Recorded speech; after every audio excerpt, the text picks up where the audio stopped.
Good evening and welcome once again. And to kick off this bulletin, we'll start by looking at Eldoret. North Member of Parliament William Ruto and Deputy Prime Minister Uhuru Kenyatta are close to announcing a major political deal that will see both contest the next election on one ticket. Supporters of the two politicians say the deal that would be signed soon would be shielded against intrigues that could arise after the election. KTN's Ogina kicks off tonight's bulletin. The Eldoret North MP and his URP party are finalizing a pre-election pact with the Deputy Prime Minister Uhuru Kenyatta's The National Alliance. Sources within URP say they are at advanced stages with a joint deal to be signed soon. But the Eldoret North MP is playing his cards close to his chest.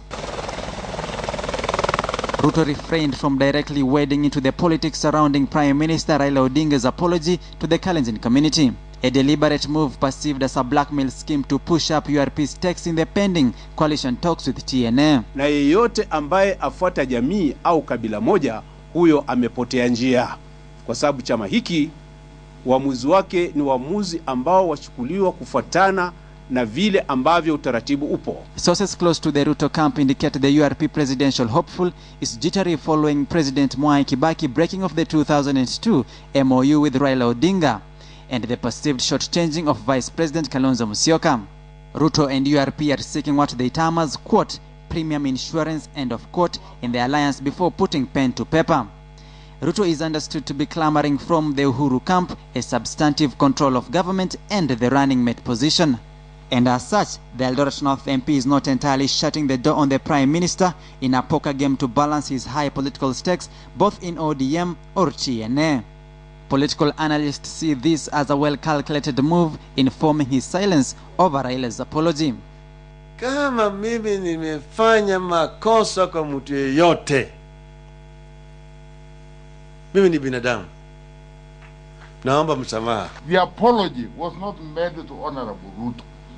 It was made to the Kalenjin Council of Elders, which I don't belong.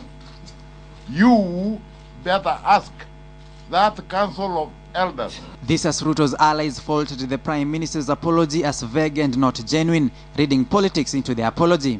They say the timing of the apology is suspect, coming only a few months before the elections.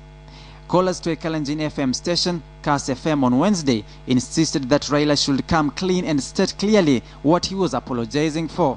Chama cha URP si chama cha jamii moja, ni chama cha Kenya nzima. Na kwa hivyo sio kuwa kabila moja ijibu au mtu mmoja ajibu, anayeuliza swali amepotea njia jamani yeye. But as Ruto is shuffling cards on his deck, a G7 allied Justice Minister Eugene Wamalwa's new Ford Kenya party is scheduled to sign a deal with Uhuru Kenyatta on Friday, an issue that is getting URP on the edge.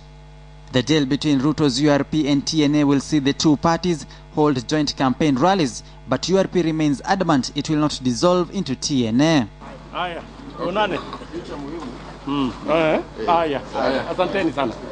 Ruto is being courted by both ODM and TNA, who they perceive that he has the capacity to tilt the scales in their favor, whichever camp he joins.